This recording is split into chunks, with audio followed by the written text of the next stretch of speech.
DISCONNECTION. This is a story about one man trying to reach out, and that man's name is Rick.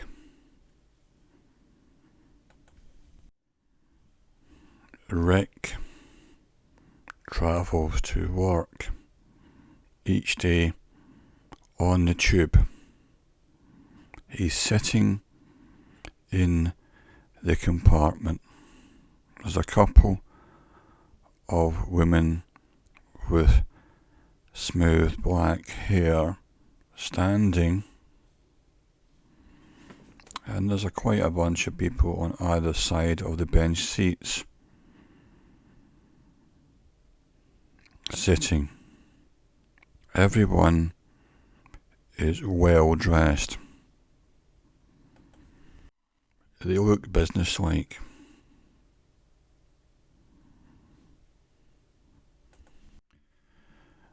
No one is making eye contact.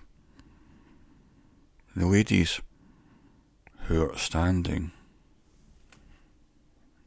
are looking down at their iPads. The people sitting down on either side in the bench seats are looking at their phones or their tablets. Most people have headphones on, either the little ear inserts or the bigger ones that cup over your whole ear. No one is making any contact with anyone else. The people in the compartment are well dressed. Most of them have got ties on. And Rick is a young guy with floppy, dark blonde hair. He's probably about 25 years old, and he's got a fine small checked coat on made of good material, and he's a wee bit more flamboyant than the others. He's got a bit of a flair about him in that his scarf has a light tartan pattern. His blue scarf with the reddish lines running through it.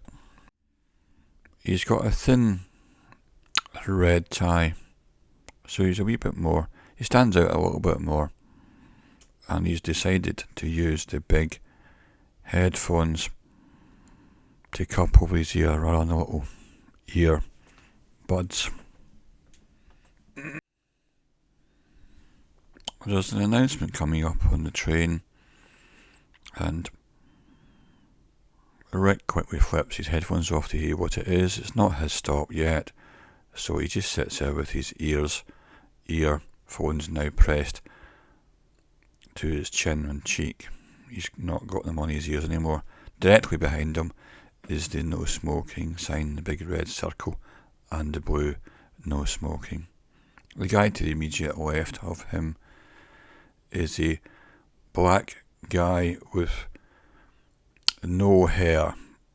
He's got smooth skin, young guy, but he's shaved very smooth, in contrast to Rick, who has quite unruly looking floppy blondish hair which goes right over his ears and flops out at the back of his neck, and he's got a big collar on his coat which creates a basin for his headphones, which are just sitting inside his collar.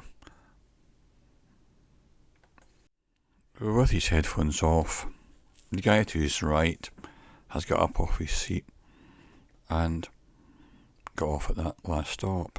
So to his left, he's shoulder to shoulder with the black man. To his right, there's now a gap, and Rick is taking the opportunity to observe other people on the train cabin. Some people are tapping away at their phones with their thumb. Other people are using their index finger on their tablet. And the posture is almost uniformly head down, looking down towards the device. Either if you're crouching down, almost crouching down on your seat, leaning forward with your device at your knee. The two women standing are holding their tablet out from them and tapping on it, but the direction of their eyes is always pointing down. Rick's different. He's sitting back, leaning on the back of the bench seat, and a little bit of the window has appeared because this passenger has got off at the last stop.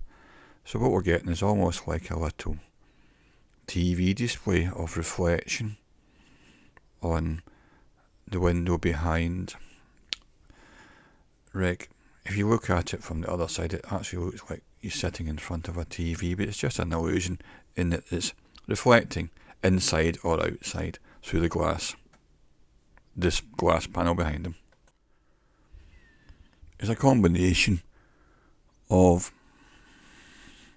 reflections from inside Rick's cabin and outside, whatever's happening outside. They're kind of mixing together in the glass. It's dark outside and there's flickering lights, almost like a TV going on in the background behind his head. Rick then sees a static image through the window, catches attention. No longer a flickering movement, a kind of static image of another cabin. And he sees a guy sitting in this other cabin, which is a reflection, roughly about the same age as himself, but this guy's got shorter, more really dark hair, straight dark hair. He looks like a fairly regular guy, but he's got a different posture in that he's looking forward towards Rick from this reflection, and the guy he's got a kind of an approachable face. He's not got a head set on and anything. He's not looking at a device. He's actually sitting back and looking towards Rick in this reflection. This intrigues Rick, and he sees this guy and thinks maybe I can make contact with him, because everybody else in his own cabin is there's no engagement at all. So you think, oh, maybe I should try and acknowledge this guy. So he tentatively puts his hand up Rick, his coat on, big sleeve, and he kind of begins to almost gently wave at this man in this other reflection in another train that appears outside at the other side of the window. And just as he makes the waving motion, the guy sees him and puts on a gentle and friendly smile. This encourages Rick. And at that point, another train just cuts right over in the middle of them both and disappears, and the reflection is gone, including the guy and his smile. And it's just all dark again outside as another train rushes by in between them and cuts off any direct eye contact, so the image is gone.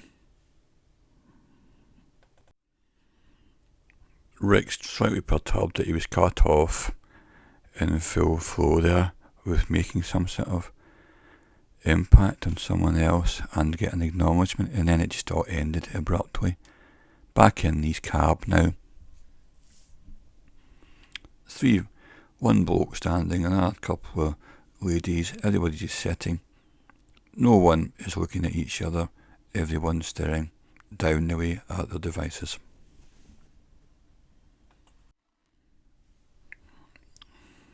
Rick's now sitting at his desk in his place of work, where it's all just a grid of people staring at big, flat screens.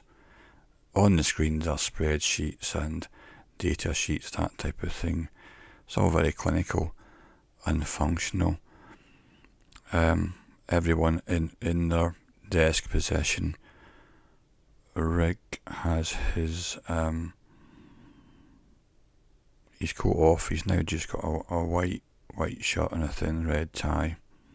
He almost looks a bit 80s. He's got a small knot on his tie, and he's got a big floppy kind of Ed Sheeran type of hairstyle with darkish blondish hair. And being a thoughtful guy, he's actually not looking at his own workstation screen. He's writing a bit of poetry with a felt pen, and he's talking about strangers on a train and how he connected with another guy, wondered where he was going. So he's writing about the person he saw in the reflection and trying to turn it into a piece of art or a piece of poetry.